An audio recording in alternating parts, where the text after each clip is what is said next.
ଆମେ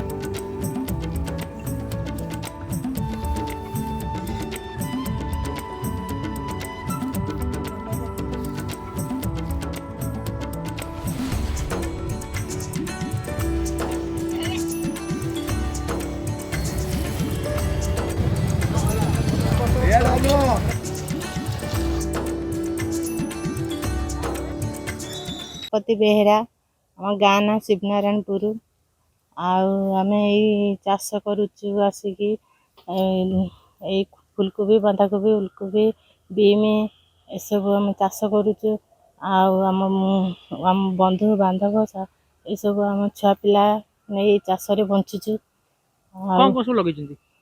बंधाकोबी उलकोबी फुलकोबी बीम झुडंग ये सब कलरा ए सब नहीं कि चाष करुचु चाष आम छुआ पिला पढ़ाऊँ चाकरी बाकरी पाऊना तेणुक से चाष भी आसिक छुआ पिला लगुच कम करुँच तेणु चाष करी भल पैसा दी पैसा रोजगार करी आम गुजराट मेटऊ। मो ना प्रभाकर खंडा ग्राम है शिवनारायणपुर मु जड़े आज्ञा चाषी आम गाँव में 700 परिवार आज्ञा 700 परिवार प्राय 90% लोक आम चाष उपर निर्भर करते तेणु एठी आमर सब प्रत्येक परिवा कलरा जह्नी काकुड़ी भेंडी सब सजा परिवार सब आज्ञा बाहर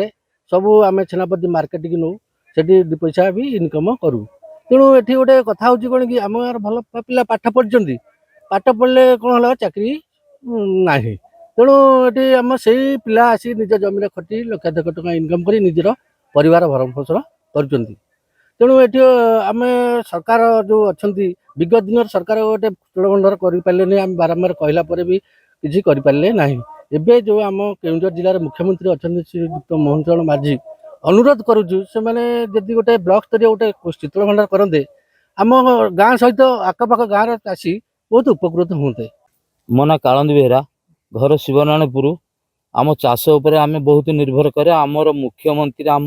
केन्दुझर जिलार होगी भी आमर किसी उन्नति नहीं आम गाँव आम 700 परिवार चाष उपर सबू आम निर्भर करूँ जह्नी कलरा भेंडी जह्नी जेकोसी परिवा कोबी बायन सबू लगाऊँ सबू आम सेटा बंधु बांधव जेकोसी आमर चलाचल प्रचल हो किंतु आमर ये चाकरी फाकरी आमर बहुत किसी ना चाकरी न पाई से माने बहुत पाठ पढ़ी चाकरी न पाई से भी चाष कम लगाऊँ चाष कर बहुत पैसा रोजगार कर लक्ष लक्ष टंका भी रोजगार कर सरकार तरफ जब आम कौट शीतल भंडार खंडे हाँ आम चाषी उपकृत हूँ।